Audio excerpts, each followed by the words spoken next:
anggaran produksi ini sangat erat kaitannya dengan estimasi penjualan, target penjualan atau anggaran penjualan gitu ya. Maka dasarnya juga dari situ memang. Maka sebelum Anda bikin anggaran produksi, Anda harus tentukan dulu seberapa besar estimasi penjualan atau target penjualan yang akan perusahaan Bapak Ibu targetkan.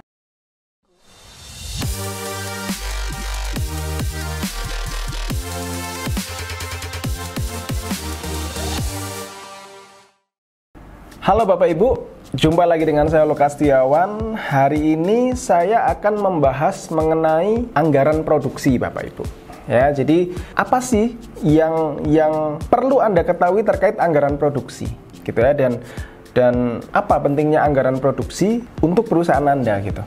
Jadi kalau ngomong anggaran produksi ini tentu sangat erat kaitannya dengan perusahaan manufaktur Bapak Ibu. Ya, jadi buat Anda yang memiliki perusahaan manufaktur, video ini penting buat Anda untuk bisa memahami terkait anggaran produksi.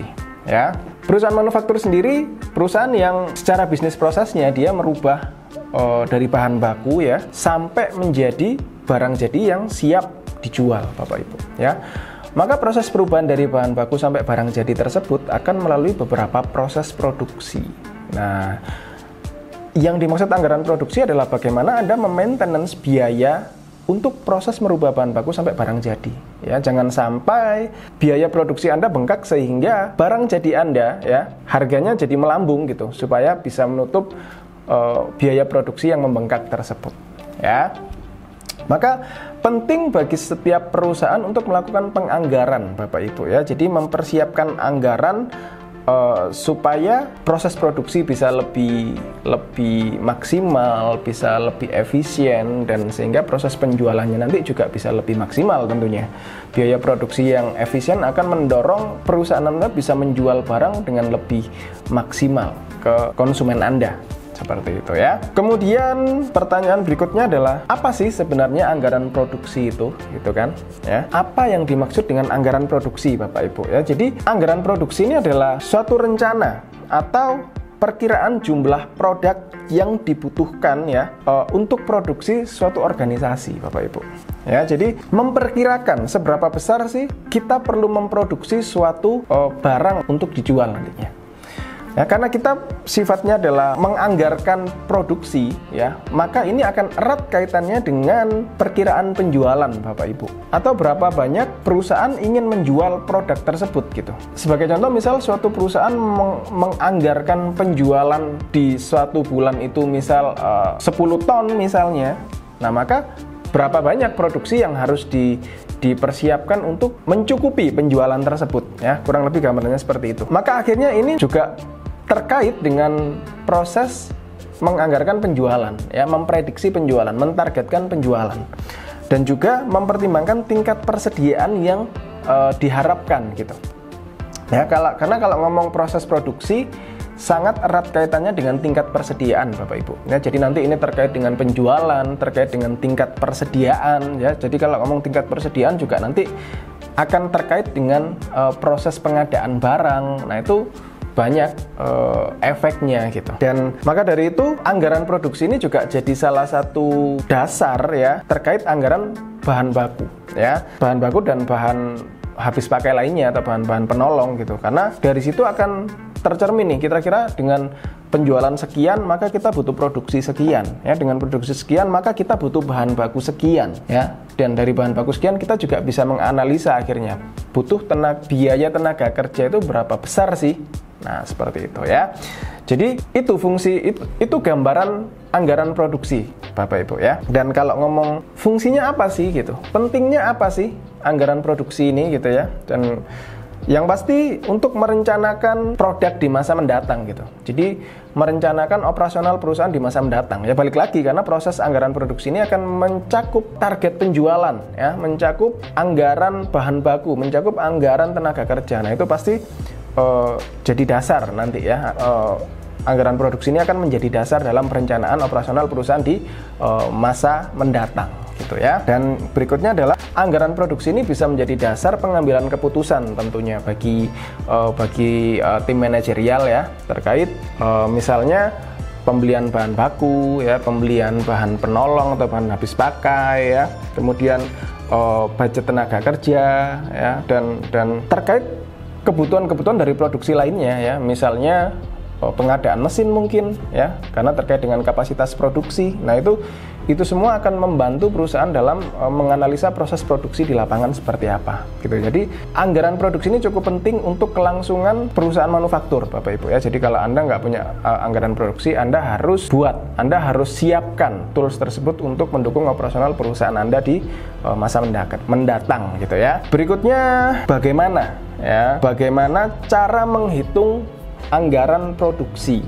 Bapak Ibu ya. Jadi bagaimana sih cara menghitung anggaran produksi gitu kan? Seperti yang saya jelaskan di awal, anggaran produksi ini sangat erat kaitannya dengan estimasi penjualan, target penjualan atau anggaran penjualan gitu ya. Maka dasarnya juga dari situ memang. Maka sebelum Anda bikin anggaran produksi, Anda harus tentukan dulu seberapa besar estimasi penjualan atau target penjualan yang akan perusahaan Bapak Ibu targetkan, seperti itu. Nah, dari target penjualan tersebut kita bisa ngerti nih berapa banyak produksi, berapa banyak produk yang kita perlu hasilkan, seperti itu ya. Itu juga akan terkait dengan persediaan yang ingin Anda dapatkan, persediaan yang ingin Anda datangkan atau beli, dan persediaan yang perlu Anda keep untuk menjadi persediaan akhir di satu periode, yang mana nanti persediaan akhir ini juga akan menjadi persediaan awal di proses produksi di periode berikutnya gitu ya.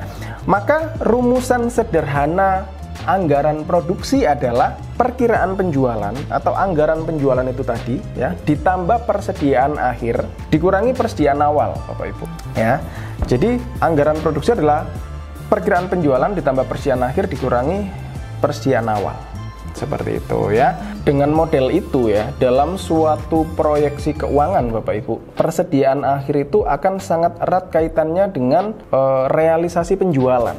Artinya gini, jadi misalkan sebuah bisnis meramalkan penjualan itu 1000 unit misalnya, maka persediaan akhir itu harus setara dengan penjualan 10 hari misalnya. Nah, itu angka-angka yang biasanya dipakai untuk men-setting persediaan akhirnya seperti apa gitu. Jadi tujuannya apa? Tujuannya jangan sampai persediaan akhir ini malah jadi lubang. Dalam artian Anda tidak bisa menjaga nilai persediaan akhir. Karena kalau Anda sudah tidak bisa jaga nilai persediaan akhir, artinya perusahaan Anda itu tidak punya persediaan yang cukup untuk proses produksi.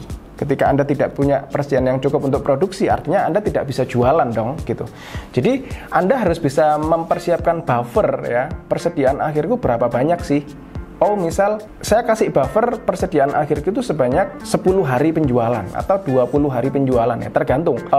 Besar kecilnya buffer itu tergantung seberapa cepat Anda bisa mendapatkan bahan baku yang Anda perlukan gitu ya. Karena semakin cepat Anda bisa dapat bahan baku, maka buffer itu tidak perlu terlalu panjang gitu. Tapi berbalik seandainya ternyata untuk proses mendapatkan itu panjang banget, lama banget, maka Anda perlu buffer yang lebih panjang ya, supaya tidak sampai kehabisan stok persediaan gitu ya. Nah, karena anggaran produksi ini sangat tergantung dengan penjualan ya, maka umumnya suatu perusahaan memberikan toleransi gitu ya. Toleransi dalam artian biasanya nilai itu akan dilebihkan untuk memungkinkan seandainya terjadi kenaikan penjualan misalnya ya, yang tidak bisa diprediksi ya.